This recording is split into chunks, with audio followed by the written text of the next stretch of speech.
आज पुनः स्वागत करता हूं मैं डॉक्टर श्याम सुंदर शर्मा आप सभी का चिरायु गीता यूट्यूब चैनल पर। कहते हैं जो बीज बोओगे फल उसका ही पाओगे। आम का लगाए तो आम और बबूल का लगाए तो बबूल। कहने का अर्थ है कि जिसकी चाह होती है, जिसे प्राप्त करने की इच्छा होती है, उसी की प्राप्ति होती है। आप जिस गांव या शहर जाएंगे तो रिजर्वेशन वहां का ही तो करवाएंगे, कहीं दूसरी जगह का तो नहीं। और पहुंचते भी वहीं हैं जहां का टिकट लिया है। आप कहेंगे कि बिना रिजर्वेशन के भी जा सकते हैं। बात तो सही है, जा सकते हैं। बहुत से लोग बिना रिजर्वेशन के भी जाते हैं, यात्रा करते हैं। किंतु ये तो सोचो कि इसमें विश्राम है क्या? परेशानियां ही परेशानियां हैं। हाँ, जैसे सरकार ने दोनों को यात्रा करने का समान अधिकार दिया है, वैसे ही भगवान ने भी परमात्मा तक पहुंचने का दोनों को समान अधिकार दिया है। दोनों का अर्थ है जो देवता का पूजन करते हैं वे, यानी बिना रिजर्वेशन की यात्रा वाले, और भगवान का पूजन करने वाले यानी रिजर्वेशन से यात्रा करने वाले। भगवान श्री कृष्ण ने श्रीमद् भगवद गीता में कहा है, यान्ति देवव्रता देवान पितृ यान्ति पितृव्रता भूतानि यान्ति भूतेज्या यान्ति मद्या जिनो अपि माम। यानी सकाम भाव से देवताओं का पूजन करने वाले शरीर छोड़ने पर देवताओं को प्राप्त होते हैं। पितरों का पूजन करने वाले पितरों को प्राप्त होते हैं।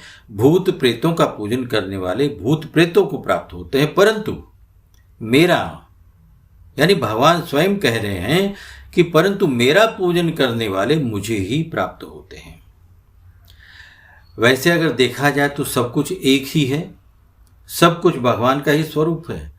किंतु जो देवताओं का पूजन करते हैं उनके मन में भगवान के प्रति दृढ़ भाव की कमी होती है। भगवान ही सभी यज्ञों के भोक्ता और संपूर्ण सृष्टि के मालिक हैं, ये भाव दृढ़ न होने से वे देवताओं, पितरों और भूत प्रेतों का पूजन करते हैं।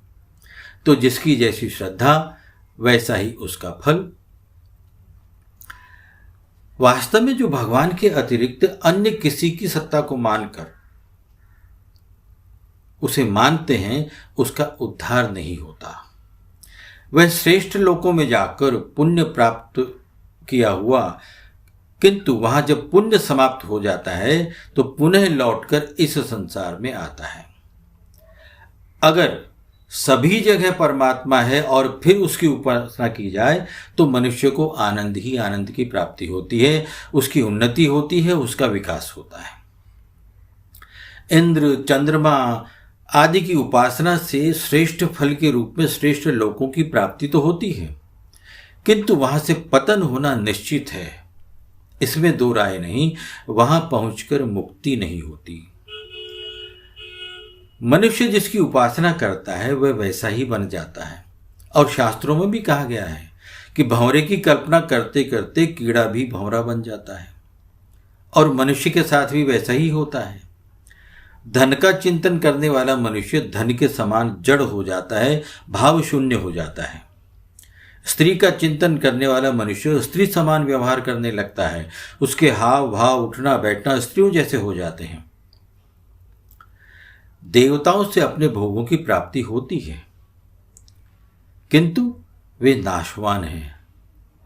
वो जो भोग प्राप्त होते हैं वे नाशवान हैं।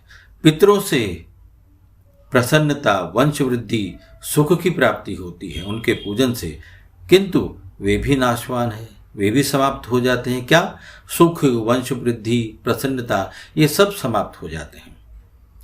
भूत पूजन करने वाले तमोगुणी होते हैं, इसलिए इसका तो त्याग करना ही उचित है। देवताओं का आदर अवश्य कीजिए, देवताओं का आदर अवश्य कीजिए, परंतु मनुष्य का ध्येय परमात्मा पूजन का ही होना चाहिए। क्यों?